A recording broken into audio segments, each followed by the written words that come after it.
Jadi hari ini kita ingin berkongsi pada anda bagaimana sebenarnya APMM Perak memperketatkan kawalan perairan negara. Hari ini di studio kami bawakan Kapten Maritim Shahrizan Rahman selaku Pengarah Maritim Negeri Perak. Assalamualaikum, selamat pagi tuan. Apa khabar? Waalaikumsalam. Sudah pasti kita nak bercerita tentang persempadanan ataupun perairan negara. Banyak isu-isu di perairan, tetapi untuk permulaan dan juga mukadimah ini mungkin boleh dikongsikan situasi perairan khususnya di perairan negeri Perak. Tuan. Bismillahirrahmanirrahim. Pertama sekali terima kasih HPM menjemput kami daripada Perak datang ke sini. Okey, seperti yang kita tahu perairan negara ini terutamanya di Selat Melaka kita memang facing perairan sempadan lah. Ya. Terutama sekali perairan kita dan juga Indonesia lah, pelbagai isu yang ada di kawasan perairan itulah. Tapi bagi APMM Perak kita cover sebanyak 12,944 batu nautika persegi dan juga sepanjang 85 batu nautika panjang pantai daripada Tanjung Piandang ke Sabak Bernam. Jadi memang isu-isu penguatkuasaan dan juga kedaulatan wujud di dalam kerja-kerja sahiran kita di laut lah. Okey. Banyak sebenarnya cabaran yang perlu dilalui oleh pihak APMM. Sekali lagi kalau kita kongsikan di Sabah tu kita tahu threatnya datang dari mana, ya, negara sepadan seperti Filipina dan sebagainya. Jadi di Perak sendiri kalau tuan boleh kongsikan apakah bentuk-bentuk cabaran perlu dilalui oleh anggota APMM untuk mengawal selia perairan di sekitar negeri Perak? Seperti yang kita maklum tadilah, yang saya beritahu tadi, memang kita tumpuan kita di Perak adalah penguatkuasaan di perairan pantai, coastal. Namun kita juga mempunyai ancaman-ancaman yang datang dari persempadanan. Ya. Untuk rekod di Maritim Negeri Perak, kita telah melaksanakan sepanjang 2020 sebanyak 104 aktiviti pengusiran bot nelayan asing yang melakukan aktiviti menangkap ikan di kawasan Unresolved Maritime Boundary di persempadanan Malaysia-Indonesia. Daripada 104 pengusiran tersebut, sebanyak 614 bot nelayan asing sepanjang tahun 2020 kita telah usir keluar daripada perairan kita. Ya. Sudah pasti apa disebutkan oleh tuan tadi bukan sahaja pencerobohan dalam bentuk aktiviti ekonomi nelayan maupun aktiviti-aktiviti jenayah seperti aktiviti lanun ataupun aktiviti jenayah di laut. Tetapi apa yang penting adalah kita nak tahu tentang penugasan yang ditugaskan oleh Agensi Penguatkuasaan Maritim Malaysia dari segi bilangan operasi ataupun dari segi berapa kerap operasi itu dijalankan dan juga bagaimana tumpuan anggota dikerahkan kepada satu kawasan tumpuan ataupun kawasan yang menjadi lokasi tumpuan kepada kejadian tersebut berlaku. Untuk Maritim Negeri Perak, kita mengklasifikasikan penugasan kita kepada dua tugas, iaitu satu di persempadanan negara, yang keduanya adalah mengawal dan memantau aktiviti jenayah di coastal. Jadi setiap hari MN Perak menugaskan sebuah kapal yang akan sentiasa berada di perairan sempadan untuk memastikan sempadan kita dan kedaulatan persempadanan kita itu dijaga. Ya. Manakala untuk aktiviti jenayah seperti penyeludupan dan juga kesalahan-kesalahan maritim, kita letakkan sebuah bot di Manjung untuk beroperasi di kawasan coastal lah. Ya. Dalam masa yang sama, kita juga meletakkan satu kali aset laju, iaitu bot peronda laju, diletakkan dalam mod standby untuk sekiranya berlaku insiden-insiden yang tidak diingini seperti SAR, seperti aduan-aduan kemasukan nelayan asing, aduan gangguan penguatkuasa asing ataupun aduan kemasukan parti, kita akan atur gerakan serta-merta. Baik. Kesiapsiagaan anggota APMM di bahagian Perak sendiri untuk memastikan agar keselamatan perairan di negeri Perak itu terjamin, kalau Tuan Shahrizan boleh kongsikan. Untuk anggota di MN Perak, kita telah merancang dan melaksanakan pelbagai, satunya adalah latihan pengendalian bot, latihan dan juga kelas berkenaan dengan undang-undang maritim. Dan juga kita sentiasa melaksanakan aktiviti-aktiviti fizikal yang memastikan anggota ini sentiasa bersedia dalam apa jua keadaan. Jadi seramai 212 anggota MN Perak yang berkhidmat di kapal, bot dan juga di pejabat sentiasa bersedia untuk menghadapi sebarang situasi lah.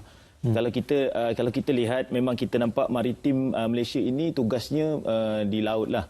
Tapi kita tidak boleh lupa di mana anggota-anggota supporting di darat juga kita perlu sediakan. Sebagai contoh, apabila kita melaksanakan tangkapan yang melibatkan parti yang ramai. Jadi kita perlukan anggota supporting untuk menjaga, untuk escort dan juga sebelum kita nak tuduh dia di mahkamah tu, penjagaan tu mestilah rapi. Supaya mereka ini satu tidak boleh lari dari tahanan dan juga mereka ini dijaga seperti seorang manusia yang orang kata tahanan sebagai seorang tahanan manusia lah. Hak asasi. Hak asasi.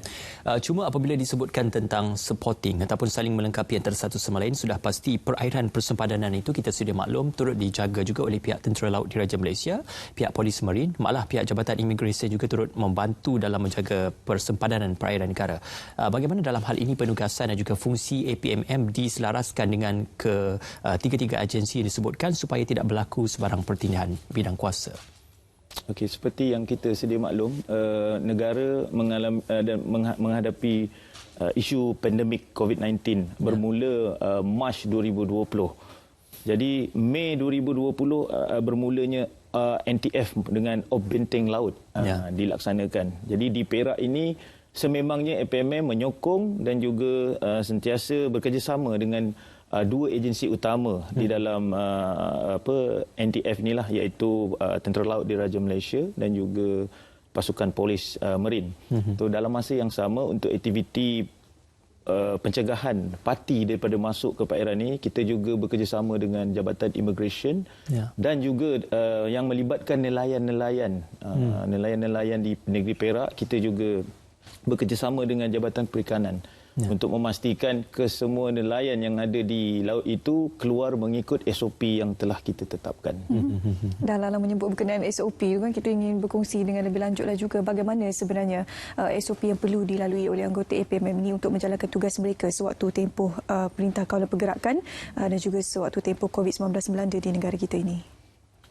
Untuk anggota Maritim Negeri Perak, tugasan sama saja, sama ada kita dalam keadaan COVID ataupun kita tidak ada COVID-19 lah. Cumanya SOP ketika melaksanakan penggeledahan dan juga pemeriksaan di kapal-kapal dan bot-bot yang berada di laut ini, sememangnya kita dibekalkan dengan peralatan-peralatan PPE oleh Ibu Pejabat Maritim Malaysia, dan juga kita sepanjang COVID-19 ini pemeriksaan kita lebih tertumpu kepada visual dan juga radio.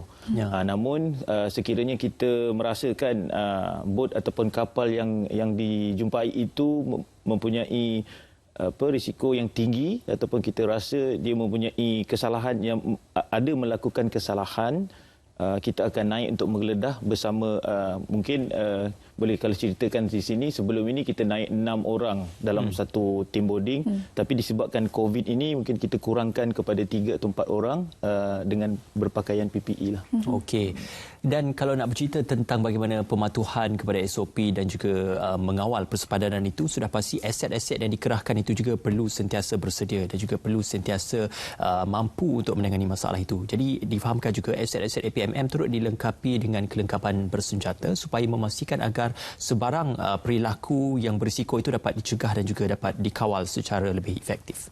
Bercerita tentang aset, seperti yang kita cakap tadilah, aset APMM ni kita klasifikasikan pada 2 tugas lah. Tugas kita memerlukan bot-bot laju di kawasan coastal, dan kita memerlukan kapal-kapal yang medium size dan juga capital size untuk di kawasan persempadanan lah. Ini berbalik kepada supporting tadilah. Kalau kita tak ada satu unit kita panggil jutra ataupun logistik yang mampu untuk memberi kesiapsiagaan yang tinggi kepada aset-aset yang berada di laut ini, dari segi pembaikan, dari segi senggaraan, APMM tidak akan dapat meletakkan aset-asetnya di laut lah. Itu kita maknanya supporting dan juga kru di kapal dan bot juga perlu tahu macam mana untuk menjaga aset tu dengan lebih baik lah. Ilmu berkenaan dengan pembaikan dan juga senggaraan perlu diberikan kepada kru-kru di MN Perak lah. Bagaimana sebenarnya orang ramai boleh turut membantu anggota APMM untuk menjaga keselamatan perairan di negeri Perak, terutamanya nelayan dan sebagainya? Mereka pasti mempunyai info-info yang boleh diberikan. Jadi bagaimana saluran itu boleh disalurkan kepada pihak APMM? Kita ada pelbagai medium. Sosial media pun kita ada, Facebook APMM, dan kita juga ada talian-talian hotline yang boleh nelayan ataupun komuniti maritim. Okey. APMM ini ada dua tugas penting yang diberikan kepada APMM lah. Yang pertamanya adalah penguatkuasaan, yang keduanya adalah cari lamat.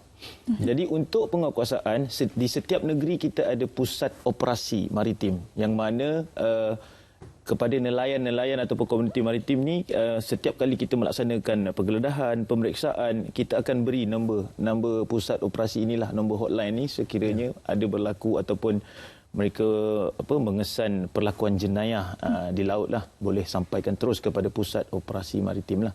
Untuk cari lamat, kita telah bekerjasama dengan MERS 999 yang mana komuniti maritim hanya perlu dial 999 dan melaporkan sebarang insiden yang tidak diinginilah, seperti kebakaran ataupun ada anggota yang lemas ataupun ada anggota kapal yang mengalami kesakitan yang perlukan diberi evacuation yang segeralah.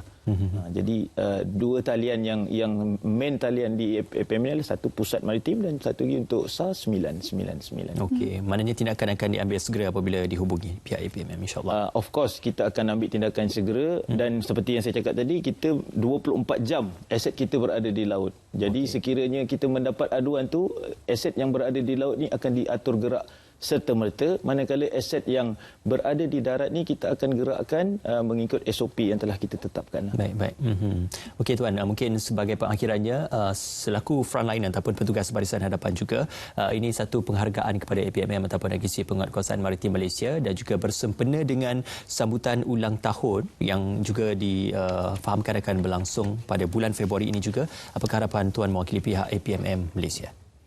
Okey, saya juga mengambil kesempatan inilah sempena hari ulang tahun APMM yang ke-16 dengan tema Kami Serius Melaksanakannya.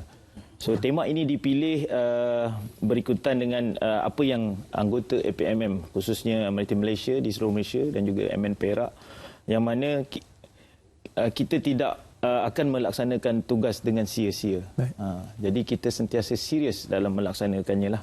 So untuk program pada hari ulang tahun ni, memandangkan dengan situasi COVID-19 ni, kita lebih banyak melaksanakan program dan pertandingan-pertandingan lah melalui maya lah. Kalau jika sebelum ni sambutan kita ni diraikan dengan meriah dengan flying past-nya aircraft dan pembarisan anggota dari seluruh Malaysia kita laksanakan. Tapi tahun ini lebih kepada secara maya lah.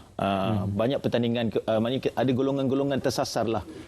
Media, pelajar-pelajar sekolah, lebih kepada ada media alternatif yang mana macam hari ini ni pun dah kira boleh masuk pertandingan dah ni. Memperkenalkan untuk liputan media terbaik. Media terbaik. Mungkin boleh dapat yang terbaik lah. Okey. Dah ada nilai penyertaan di situ. Betul lah. Terima kasih Tuan Syahrizal bersama kami hari ini di studio untuk berkongsi bagaimana peranan APMM dan juga sambutannya dan tahun yang difahamkan akan berlangsung pada 15 Februari ini. Terima kasih sekali lagi diucapkan bersama kami di studio. Satu penghargaan juga kepada